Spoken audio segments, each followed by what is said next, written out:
I'm tired of traveling, or fighting superstition in its many manifestations. Even though it was me who chose to debunk folklore and mysticism.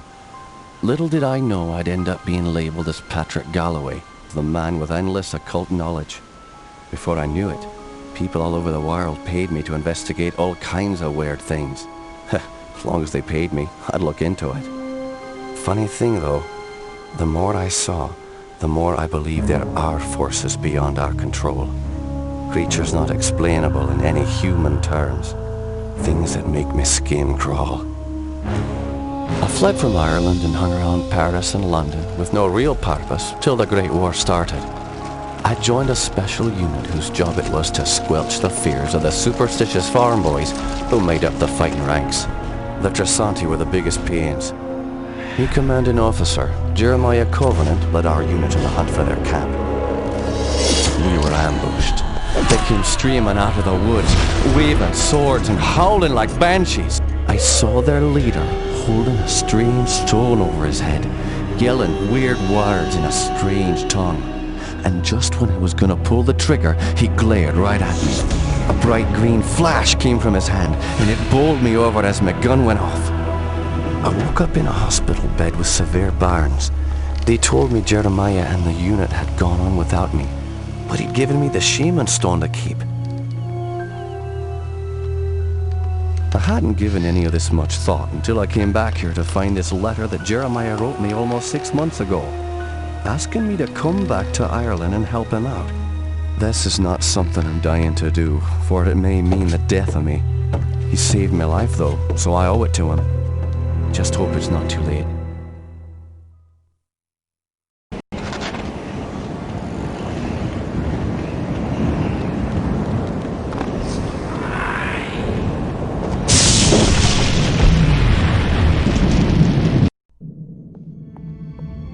I'm Patrick Galloway, a friend of Jeremiah's.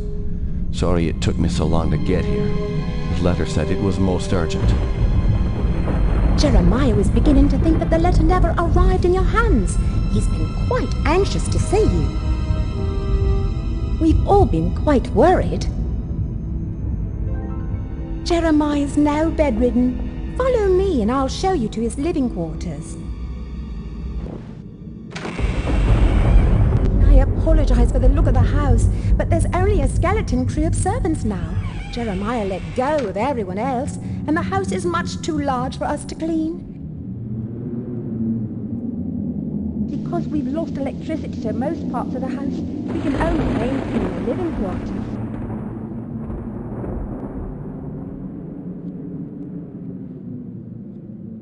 This family's had so much tragedy.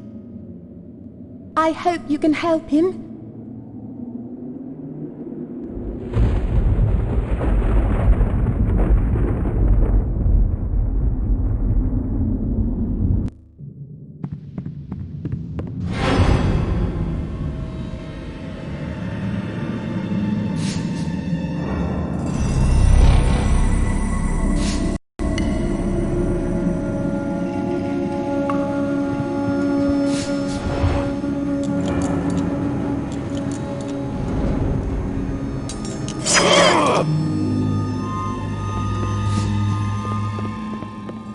Jammed.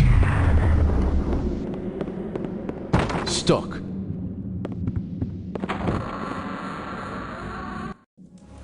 Patrick, you made it.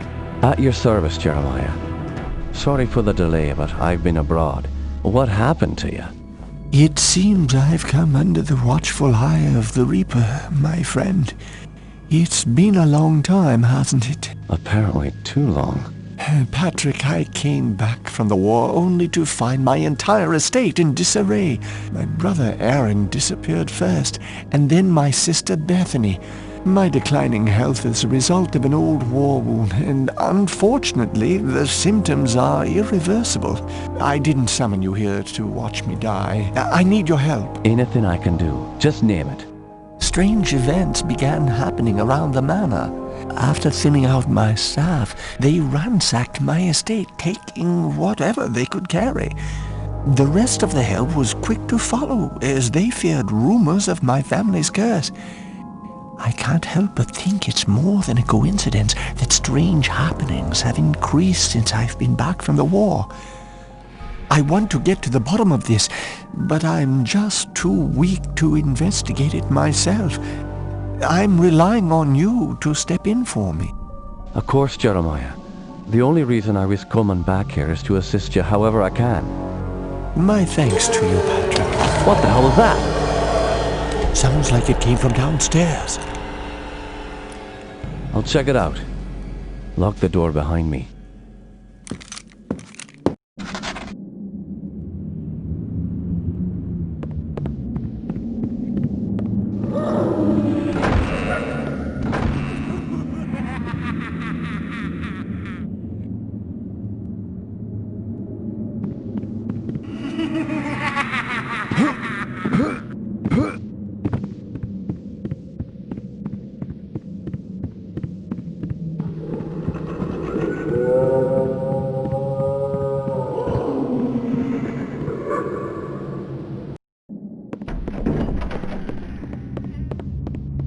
Won't budge.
Those beasts were after me. What in God's name were those things?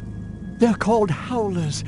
And while I've never seen one before tonight, I've heard of them for years. Those weren't natural, my friend. We're fighting more than superstitions here. Perhaps I was being naive not to tell you, but there might be something more sinister at work here. When I was a boy, I encountered something I can't quite explain. You see, there was this isle of standing stones that sits just off the estate. Someone had carved a sigil into each of the stones, something indiscernible. Father had many books on the occult, one of which contained a sketch of that very symbol. I took my brothers and sisters out to the island and read from my father's book. Well, what happened? Something answered. The ocean began to boil, and a great wind whipped against us as we stood in the circle, and my siblings huddled to the ground in fear. Eventually, the wind died, and the sea settled. Patrick, I know it sounds like the ravings of a dying man, but I believe those standing stones had something to do with this. What has once been a taint upon this family has now begun to manifest itself. But you told me you're dying. Doesn't this curse end with you? Who knows? My brothers and sisters are dead, but I don't think they're really gone. I've heard some servants whispering. They think they've seen Lisbeth on the estate. My family has come for me. I sense them, Patrick. By now, you and I know the supernatural exists. You saw the howlers, And what about our encounters with the Tersante during the war?